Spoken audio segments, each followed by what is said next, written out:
그럼 마지막으로 5번째 발표를 이어가도록 하겠습니다. 5번째 발표는 저희의 시야를 전시로 옮겨서 이 고려 청자가 전시적 맥락에서 어떻게 우리 일반 대중들과 호흡해 왔는지를 확인해 볼 수 있는 연구와 그 발표를 듣도록 하겠습니다. 전시를 통해 본 고려 청자 인식 변화와 특징이라는 주제로 강경남 국립중앙박물관 학예연구사 선생님께서 발표를 준비를 해주셨는데요. 선생님 감사합니다. 선생님의 지난 이력을 잠시만 소개해드리자면 선생님께서는 단국대학교 미술사 전공 역사학과에서 미술사 전공을 하셨고 파주 해음원지 출토 고려청자 연구를 통해서 그동안 그 사찰 출토된 도자기에 대해서 좀 망라하는 연구 성과를 만드셨습니다. 그 이후에 국립중앙박물관에서 여러 가지로 중요한 전시를 좀 진행해 주시고 계시는데요. 여러분들께서 잘 기억하고 계신 2012년도에 천하제일 비색청자라는 대규모 전시를 기획하셔서 우리에게 정말 마음껏 청자를 감상할 수 있는 훌륭한 전시를 준비해 주셨던 바 있습니다. 그 이후에 고려청자 전시가 지금 현재 어디에 위치해 있는지를 오늘 말씀해 주실 걸로 기대를 하겠습니다. 선생님 발표 청해 듣도록 하겠습니다. 네, 안녕하십니까. 국립중앙박물관 강경남입니다. 이번에 연초에 이제 이 전시 관련된 주제로 고려 청자 연구 집성 이 프로젝트에 참여하게 해주셔서 정말 감사드리고요. 저도 사실 이제 뭐 그 박물관에 근무하면서 이제 운 좋게 청자 전시를 좀 여러 개 하게 됐는데 그 전시를 하면서도 이런 전체적으로 예전부터 어떤 전시가 있었는지에 대해서 통사적으로 접근해 본 적은 없었던 것 같아요. 그래서 좋은 기회 주셔서 정말 감사드리고 이번 기회에 저도 많은 공부와 그 다음에 이제 자료 정리를 할 수 있어서 감사한 마음이었습니다. 그럼 지금부터 이제 그 발표를 시작하겠습니다. 발표문을 읽으면서 발표를 하겠습니다. 먼저 목차 구성입니다. 이 발표는 일제강점기부터 최근까지 여러 박물관에서 개최한 고려청자 특별전시와 상설전시 내용을 살펴보고 시기별 인식 변화와 흐름을 파악하는 데 목적이 있습니다. 그동안 일제강점기의 경우 박물관 전시 목적과 경향에 대한 연구나 도자정책 또는 고려청자 수집 과정 등에 대한 연구는 있었지만 1910년 이후 고려청자 전시를 대상으로 전시 내용, 목적, 담긴 메시지 등 전시 주최자의 인식과 관련된 연구는 거의 전무한 상태입니다. 이 발표에서는 박물관의 주요 기능 중 하나인 전시를 통해서 고려청자의 인식이 일제강점기부터 최근까지 시기별로 어떠한 변화의 흐름을 이루었는지 살펴보고 향후 지향해야 될 부분도 짚어보고자 합니다. 전시는 기획된 메시지를 보여주기 위한 공간을 조성하여 시각자료로 전달하는 매체입니다. 전시 메시지로 포장된 고려청자 전시를 통해서 그 인식의 흐름을 확인하는 작업은 실용적이긴 하지만 이 분야에 대한 학문적 접근을 시도한다는 점에서 본 발표에 의의를 두고자 합니다. 시기별 고려청자 전시 양상입니다. 먼저 1945년 이전 전시입니다. 당시 고려시대 유물을 가장 많이 소장하고 있었던 이황가 박물관과 조선총독부 박물관 그리고 고려청자 최대 소비지였던 지역성을 고려하여 개성 부립박물관을 중심으로 고려청자 전시를 살펴보겠습니다. 1909년 대한제국 최초의 박물관인 제실박물관이 창경궁에서 문을 열었습니다. 1910년 제실박물관 어원사무국 주사로 재직하던 이봉중이 고려자기 75점을 구입하여 박물관에 진열했다는 내용이 신문기사에서 확인됩니다. 국내 최초 고려청자 전시로 추정되지만 정확한 자료는 전하지 않고 있습니다. 1910년 일제에 의해 강제적 한일 병합조약이 체결되면서 제실박물관은 이황가 박물관으로 격화되었습니다. 창경궁이 설립되면서 협소한 공간 등이 관리상 문제가 되어 이전 필요성이 계속 제기되자 덕수궁 석조전 서쪽에 신축 미술관 건립이 추진되었습니다. 1938년 이황가 미술관으로 명칭이 변경되면서 고미술품은 새로 지은 신관에 전시되었습니다. 고미술품은 전시실 8개에 나누어 전시되었는데 그중 도자기는 총 4개실을 차지하였습니다. 고려시대 자기는 제1실부터 3실까지 해당합니다. 제1실에는 고려시대 도자기, 2실에는 상감청자를 중심으로 진열했고 3실에는 출토 중국 도자기를, 4실에서는 조선시대 분청사기와 백자를 전시했습니다. 도자기 전시는 주로 단독 진열장을 사용했습니다. 단독 진열장으로 된 전시 연출은 조선시대 회화가 전시된 제6실 벽부 진열장과 대조를 이룹니다. 이처럼 1938년 배치된 신관의 고미술 전시는 광복때까지 큰 변화 없이 상설로 이루어졌습니다. 1915년 개관한 조선총독박물관은 경복궁 동궁이 있던 자리에 지어졌습니다. 서양식 2층 벽돌 건물로 정면에 석탄줄을 배열하고 내부는 중앙에 큰 홀을 중심으로 좌우에 2칸씩 모두 6칸으로 나누어 주요 전시품을 배치했습니다. 본격적인 조선총독부 박물관 전시실의 구성 내용을 확인할 수 있는 시기는 1926년부터입니다. 당시 조선총독부 박물관 전시 방식은 각 시대의 특징을 보여주는 역사 전시로 공예미술품의 제작 및 발달을 보여주는 진열 방식을 채택했습니다. 1층 정면 좌측에는 제3실이 위치하였으며 고려와 조선시대 공예품을 전시했습니다. 이 공간에는 진열장 10개를 배치했으며 고려시대 6개, 조선시대 4개를 사용했습니다. 구체적으로 진열장 전시 내용을 보면 1진열장은 고려시대 백자를 전시하고 2진열장에는 기종과 제작 기법을 중심으로 전시하였고 3진열장은 철화청자와 흑유자기 등이 있었습니다. 고려시대에 대한 내용을 보면 고려청자, 대사찰 건립, 대장경 인쇄에 주목하였지만 모두 송과 원의 모방이라고 단정짓는 오류를 범하고 있습니다. 고려의 유일한 유적으로 고분을 들면서 고려청자의 경우 고분 도굴품으로 정식 학술조사를 거친 것이 아니라는 것을 밝히고 있습니다. 즉 시대성과 역사성이 배제된 완상용 전시였다는 것을 알 수 있습니다. 고려의 수도이자 청자 최대 소비지였던 개성에도 박물관이 세워졌습니다. 개성 지역은 일찍부터 고려 고분과 청자로 일본인이 관심을 두었던 곳으로 1931년 개성군이 부로 승격한 것을 기념하기 위해 기부금을 모아 박물관을 건립하였습니다. 당시 개성 부립박물관은 고려시대 자규류를 중심으로 불상류, 금속규류, 서화류, 와전류, 석관, 석탑 등을 전시하고 있었으나 규모나 경영면에서는 열악하였던 것으로 보입니다. 개성 부립박물관의 진열 배치는 자료가 부족하여 자세한 내용은 알 수 없지만 고유섭 관장은 개성 박물관에서 가장 한국적인 것이라고 생각하는 고려자기만을 중점적으로 진열함으로써 이론적인 인상을 주는 방법과 독특한 진열 방식을 추구했습니다. 독립장이 도자기를 전시하면 보통 사면에서 볼 수 있도록 하는 데 반해 개성 부립박물관은 진열장을 벽에 붙여 3면만 볼 수 있도록 했습니다. 고유석 관장은 진열장 앞에서 마음을 가라앉히고 차분하게 감상할 수 있도록 의도한 것이라고 밝히고 있습니다. 1946년에서 2000년도 전시입니다. 박물관 설립 운영 주체에 따라서 국립박물관, 공립박물관, 사립박물관, 대학박물관으로 구분하여 살펴보았습니다. 국립중앙박물관은 상설전시와 특별전을, 그 외 기관은 특별전을 중심으로 검토하였으며 개최 당시 신문기사와 전시도록 등을 참고하였습니다. 이 시기에는 총 18회의 특별전이 개최되었습니다. 1970년대 간송미술관에서 최초로 고려청자 특별전이 열렸고 이후 1980년대 6회, 1990년대 11회로 점차 특별전 개최 횟수가 증가하는 추세를 보였습니다. 박물관별로는 사립박물관이 8회로 가장 많았고 국립박물관 5회, 대학박물관 3회, 공립박물관이 2회 순이었습니다.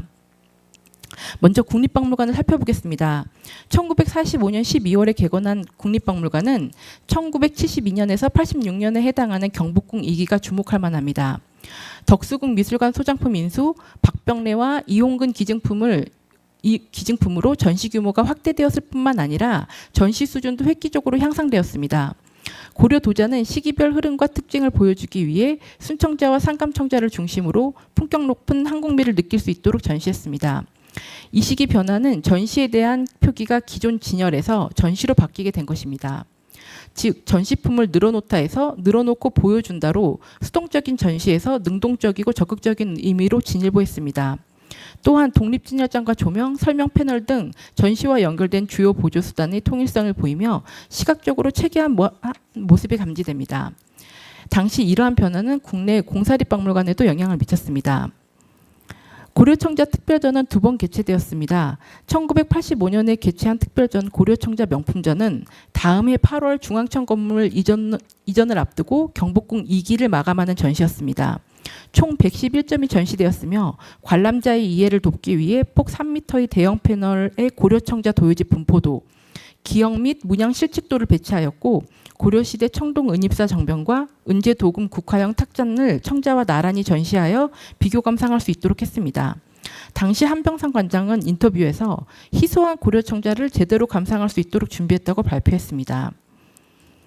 1989년 개최된 특별전 고려 청자 명품전은 88년 서울올림픽 1주년을 기념하기 위한 전시였습니다. 이 전시에서 호암미술관, 호림박물관 등 공사립 박물관과 개인 소장품, 일본 도쿄 국립박물관과 이데미치 미술관 등 국외 소장품 등이 250여 점 공개되었습니다. 당시 기사에 따르면 도자사 편년의 기준이 되는 청자를 한자리에 모아 한국 도자 문화의 진면목을 보여준과 동시에 청자의 변청 과정을 재조명하는 것에 목적을 두었다고 밝히고 있습니다. 공사립 박물관과 대학박물관 전시를 살펴보겠습니다. 광복구 최초의 고려청자 특별전은 간송미술관에서 1974년 개최한 청자전이었습니다. 당시 전시는 간송미술관 소장품만으로 이루어졌으며 청자상감 운항문 매병 등 국보 4점과 보물 2점이 포함된 순청자와 고려 상감청자 명품 70여 점이 공개되었습니다. 전시 내용은 고려청자 발달사를 한눈에 살펴볼 수 있도록 구성하였으며 전시 공간이 실내이지만 자연 채광을 활용하여 고려 비색의 아름다움을 감상할 수 있다고 홍보하였습니다. 1982년 문을 연 호림박물관에서는 청자 특별전이 총 3번 개최되었습니다. 고려시대 소문청자와 상감청자, 고려시대 철화로 모두 소장품 중심으로 고려 청자 주제를 삼았습니다. 상감청자 특별전은 호림박물관 개관 10주년 기념 전시로 상감청자 120여 점을 포함하여 총 350여 점이 소개되어 주목을 받았습니다. 특히 고려시대 철화는 당시 상감청자에 비해 수준이 떨어진다는 평가를 받으며 학계 연구도 부진했던 철화청자를 주제로 한 최초의 전시였습니다. 철화 태화기법을 비롯하여 그릇 표면에 산화철로 까맣게 바르고 백토로 문양을 그린 철제청자 등이 선보였습니다. 또한 철화청자와 형태가 비슷한 고대 토기, 청동으로 만든 병, 상감청자, 조선백자도 비교 전시하였습니다. 1990년에 개관한 해강도자 미술관은 당시 우리나라에서 유일한 도자기 전문 사립박물관이었습니다. 특별전으로 간지명 상감청자, 고려의 색 청자의 빛, 벽돌가마와 초기청자 등이 개최되었습니다. 개관 1주년 기념 전시로 기획된 간지명 상감청자는 간지가 확실하게 확인되는 청자 120여 점과 파편 100여 점이 전시되었습니다. 당시 전시에는 기사명 청자가 다량 출품되었고 그 연대를 1269년으로 비정하였습니다. 고려 후기 상감청자의 편년을 확실하게 해주는 대규모 간지명 상감청자 특별전으로 기획되어 학계의 주목을 받았다는 기사도 확인됩니다. 또한 벽돌가마와 초기청자는 1997년에서 98년 경기도 시흥 방산동 가마터 조사 성과를 중심으로 개최한 특별전으로 초기청자 편년 설전의 실마리를 제공하는 전시로 평가받고 있습니다. 대학박물관 가운데 고려청자 전시를 개최한 곳은 이화여자대학교와 전남대학교가 있습니다. 이화여자대학교 박물관에서는 1981년 고려도자를, 83년에는 부안 유천리호 고려도자를 개최했습니다. 1958년에 구입한 파편을 분류하고 복원하여 고려청자 대표 생산지 가운데 하나인 부안 유천리 가마의 전모를 밝히면서 청자와 백자의 기형, 문양, 기법, 유색 등 고려 도자사에 대한 이해를 새롭게 하는 많은 자료들이 공개되었습니다. 특히 높이 1m가 넘는 상감 매병과 상감 자판, 투각 돈 등의 존재는 유천리 가마의 실상을 보여주기에 충분했습니다. 마지막으로 2000년 이후 전시를 살펴보겠습니다. 고려청자 특별전이 이전 시기에 비해 30% 이상 증가하여 총 57회 개최되었습니다. 광복 후 2000년까지 55년 동안 18회 개최됐던 데 비해 22년 동안 개최된 횟수임을 감안한다면 폭발적인 증가로 볼 수 있습니다. 2000년대에는 22회, 2010년대 이후에는 35회로 고려청자 특별전이 개최되었습니다. 이 시기에는 공립박물관의 활약이 큽니다. 공립박물관 특별전이 30회로 가장 많았고 국립박물관이 20회, 사립박물관과 대학박물관이 각각 6회 1회로 확인되었습니다. 먼저 국립기관 전시입니다. 국립박물관 이하 13개 소속박물관과 문화재청의 국립해양문화재연구소를 대상으로 상설전시와 특별전 중심으로 나누어 살펴보았습니다. 국립중앙박물관이 2005년 용산으로 이전하면서 3층 조각공예관에 위치하게 된 청자실은 고려 청자의 역사라는 충실한 흐름을 바탕으로 주제별로 구성을 통해 전성기 청자의 미의식을 드러내고자 하였습니다. 2013년 첫 청자실 개편 방향은 크게 두 가지 섹션으로 고려 청자의 비색에 초점을 맞춘 색과 조형, 상강기법으로 대표되는 장식과 문양으로 나누어 꾸몄습니다. 이 외에도 4000켈빈으로 발색되는 새로운 조명기구로 개선하여 자연체감과 최대한 가까운 효과를 얻을 수 있도록 의도하였습니다. 청자실 두 번째 개편은 2022년에 완료했습니다. 보도자료에서도 밝혔듯이 개편의 핵심은 청자실 안에 특별히 마련한 몰입형 감상 공간인 고려비색 조성입니다. 이 공간에는 상용 청자 18점을 전시하여 기존 전시와 차별화했습니다. 또한 최신 발굴 조사와 연구 성과를 바탕으로 제작 기법과 용도 등 문화사적 의의에도 주목했으며 초기 청자 가마터를 비롯한 중요 가마터 출토 청자 조각 등 여러 자료를 활용하여 고려 청자를 다각적인 관점에서 보여주려고 했습니다. 천하제일 비색청자전은 1989년 이후 23년 만에 국립중앙박물관에서 본격 개최한 청자특별전이었습니다. 청자의 발생, 상강기법의 시작과 유행, 간지명 상감청자 등 주요 쟁점들에 대한 학문적 성과를 바탕으로 고려 청자의 흐름을 일목요연하게 정리하고 나아가 고려 사회에서 청자가 갖는 공예품으로서의 역할과 함께 생산과 유통, 동시대의 칠기나 금속기와의 관계를 살펴보고자 했습니다. 관람객은 각 구역별로 선택 관람을 해도 무리 없이 청자를 여러 측면에서 이해할 수 있도록 구성했습니다. 국립전주박물관과 국립광주박물관은 고려청자 대표 생산지인 부안과 강진이 인접한 지역으로 박물관 창설전시나 특별전시에서 고려청자가 중요 테마로 다뤄지고 있는 기관입니다. 전주박물관에서 2006년 개최했던 전북의 고려청자 전시는 생산, 유통, 소비라는 주제를 처음으로 부각했습니다. 2018년 고려청자의 정점을 만나다 부안청자 강진청자는 부안 유천리와 진안 도통리 가마터 등 전북 지역 유업사를 중심으로 고려청자 생산의 양대 샘막인 전북 부안과 전남 강진에서 만들어진 최고급 청자를 한자리에서 비교 감상할 수 있도록 마련했습니다. 국립광주박물관의 고려음, 청자에 담긴 차와 술문화는 문화사 전시로 차와 술문화가 융성했던 고려시대 청자의 용도에 집중했습니다. 차 맷돌, 차잎을 볶거나 쪘던 냄비솥 등을 비롯하여 단차를 복원 제작하는 영상자료가 함께 전시되어 입체적으로 이해할 수 있도록 기획했습니다. 문화재청 산하 국립해양문화재연구소는 2004년부터 본격적으로 해저에서 출수된 고려청자를 중심으로 상설전시를 정비하고 특별전을 개최하였습니다. 특히 고려청자 보물서는 강진에서 개성으로 항해하다가 태안에서 침몰한 선박에서 나온 2만 3천여 점의 유물 가운데 청자, 목간, 닷돌, 닷줄, 물레 등 500여 점을 엄선해서 공개했습니다. 지명, 수치자, 수량, 담당자 등이 기록된 목간은 고려청자의 제작과 유통을 연구할 수 있는 중요한 자료로 평가받고 있으며 전시 당시에도 큰 주목을 받았습니다. 또한 해저 출수 당시 모습을 그대로 재현한 포장 모습 등이 전시되어 고려의 해상 유통과 발전상을 실감할 수 있었습니다. 2018년에 문을 연 태안 해양유물 전시관에서는 해저 만발, 바다에서 만난 바루, 신출 기몰, 태안 바다의 고려청자 등 태안 해저 유적과 관련된 청자 전시를 꾸준하게 소개하고 있습니다. 다음으로는 공사립박물관과 대학박물관입니다. 먼저 청자의 색과 형은 2005년 제3회 세계 도자 비엔날레 프로그램 중 하나로 조선관여박물관에서 개최된 특별전시였습니다. 한중일 여러 기관이 소장한 국보, 1급 보물, 중요 문화재 등 청자 431점을 전시하였으며 명품 청자 외에도 유적에서 출토된 편년 자료들이 함께 전시되어 학계의 큰 주목을 받았습니다. 이 전시에서 중국 주요 가마터에서 나온 자기들이 출품되었는데 양국의 청자가 어떻게 아름다운지, 미적 감각의 독자성과 표현 양식은 어떠한지, 전통의 계승과 발전 모습을 한자리에서 비교 감상할 수 있었습니다. 이후 조선관여박물관은 경기도자박물관으로 명칭을 변경하고 최근에는 한국 청자 발생의 밑거름이 된 차에 주목하여 차문화와 함께 다양하게 전개된 고려시대 생활도자를 선보이는 다양다색, 차 문화 속 청자 이야기를 개최하기도 했습니다.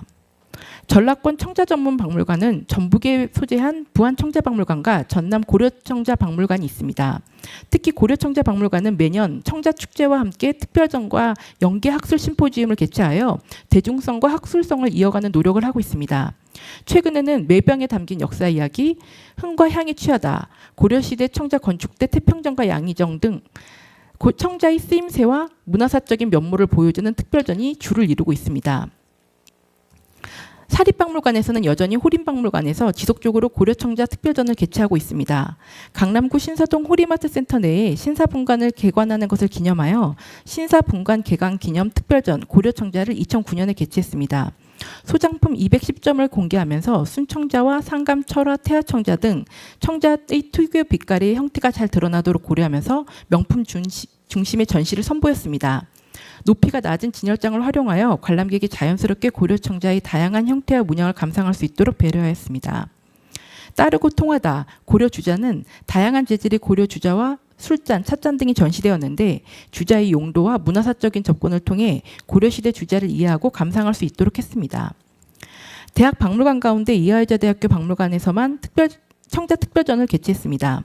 창립 131주년 기념 소장품 특별전으로 청자를 선택한 것입니다. 이 전시에서는 고려를 대표하는 여러 장식 기법과 기종을 망라한 소장품 200여 점과 전통을 재현한 근대기 청자, 한국 도예교육의 산실이었던 이화여대 도예연구소 제작품 등을 함께 선보였습니다. 고려부터 근대기까지 다양한 청자를 통해 우리나라 청자의 유구한 역사와 문화를 한자리에서 살펴볼 수 있었습니다. 다음으로는 청자 전시에 내재된 시기별 인식 변화입니다. 앞서 살펴본 내용을 요약하자면 일제강점기 청자 전시는 도굴 등으로 인해 역사성이 배제된 채 근대화된 일본의 식민 통치를 정당화하는 완상형 전시품으로 전락한 상황이었습니다. 광복 후 한국 전쟁과 급속한 경제 성장기를 거치는 동안에 고려 청자에 대한 관심은 전시로 이어지지 못했던 것으로 생각됩니다. 광복 후 첫 번째 고려청자 특별전은 1974년 간송미술관에서 개최되었습니다. 1985년과 89년에 개최된 국립중앙박물관 고려청자 특별전은 국립기관의 첫 번째 고려청자 전시이자 국내외 소장 중요 도자가 출품되어 당시 대중의 관심이 높았던 정황을 신문기사 등을 통해서 확인할 수 있었습니다. 이 시기 고려청자 전시는 명품 감상 기회 제공과 함께 고려청자의 역사를 이해하자는 메시지를 담고 있습니다. 특히 공사립박물관과 대학박물관의 경우 학술적 성격이 강한 전시를 지향했습니다. 해강도자미술관은 학술조사를 겸비하여 고려청자 발생과 변천 과정 등 자료 공개에 힘썼습니다. 또한 해강도자미술관의 간지명 상감청자와 초기청자 발생, 이화여자대학교 박물관이 부안 유천리 가마서 출토품 공개 특별전은 학계의 담론이 형성될 수 있는 기반을 제공했습니다. 이처럼 학술적 성격이 강한 고려청자 특별전이 가능할 수 있었던 것은 1980년대 이후 고려 도자사 연구 활성화의 그 원인이 있다고 생각합니다. 도자사 연구자가 확대되면서 연구 성과도 크게 발전했습니다. 새로운 연구 업적이 지속적으로 축적되었고 이러한 연구 성과를 기반으로 고려청자 특별전이 증가하게 되었으며 학계뿐 아니라 일반에게도 고려청자에 대한 인식을 새롭게 하는 계기가 되었습니다. 2000년 이후 고려청자 특별전이 급격하게 증가한 것은 학술조사와 연구 성과의 축적이 나온 결과라고 생각합니다. 국립중앙박물관에서 1960년대에 조사했던 강진 사당리와 부안 유천리 가마터 보고서가 발간되어 그 전모가 공개되었습니다. 또한 강진과 부안 해남 등 고려청자 주요 생산지에서도 발굴 조사가 계속 진행되어 만두요 및 왕실용 청자 선별 장소로 추정되는 건물지 확인 등 중요 자료가 잇따라 나왔습니다. 서해안 해저 유적에서도 고려청자뿐만 아니라 목관과 다양한 해상 유적들이 출수되어 청자 유통 연구가 가능해졌습니다. 이와 같은 조사 자료와 연구 성과가 쌓이면서 전시 범위가 확장되고 다양한 이야기로 전시 내용을 풀어낼 수 있는 기반이 마련되었습니다. 즉 학술성이 강한 주제에서 문화사 주제로 방향 전환이 진행되고 있었습니다. 이러한 경향은 앞으로도 꾸준히 이어질 것으로 생각됩니다. 그간의 고려청자 전시에 반영된 인식의 변화를 정리하면 다음과 같습니다. 첫째, 일제강점기 박물관의 고려청자 전시는 식민지 통치를 정당화하기 위해 예극된 내용으로 포장되어 역사성을 잃은 채 감상용 전시품으로 한계가 분명했습니다. 둘째, 광복 후 2000년대 전까지 유적조사와 고려청자 편년 연구가 본격 진행되면서 지난 시기에 잃어버렸던 역사성 회복을 위해 교육과 이해 중심의 전시가 주를 이뤘습니다. 셋째, 2000년 이후 가마터 해저 소비 유적에 대한 조사와 연구 성과가 증가하고 여러 자료의 접근성이 개선되면서 전시 주제와 범위 또한 확대되는 결과를 가져왔습니다. 전시 초창기에 명품 감상과 고려청자 변천을 이해하는 전시가 중심이었다면 근래에는 사회 문화상을 함께 고려하는 형태로 변화하고 있습니다. 조사, 연구, 전시가 선순환을 이루는 과정에서 한국을 대표하는 문화재로서 고려청자의 위상은 확고해졌다고 할 수 있습니다. 그렇다면 앞으로도 고려청자가 대표 문화재로서 위상을 유지할 수 있을까요? 고려청자와 21세기를 살아가는 현대인 사이에 공감의 접점을 찾는 전시가 호응을 얻을 것으로 생각합니다. 일방적인 이해와 교육이 아니라 상호 소통할 수 있는 전시가 개최되어야 고려청자에 대한 관심과 사랑을 유지할 수 있을 것입니다. 풍부해진 연구 자료와 아이디어로 무장하여 입체적인 모습으로 개최될 고려청자 전시에 거는 기대가 큽니다. 이상으로 발표를 마치겠습니다. 감사합니다.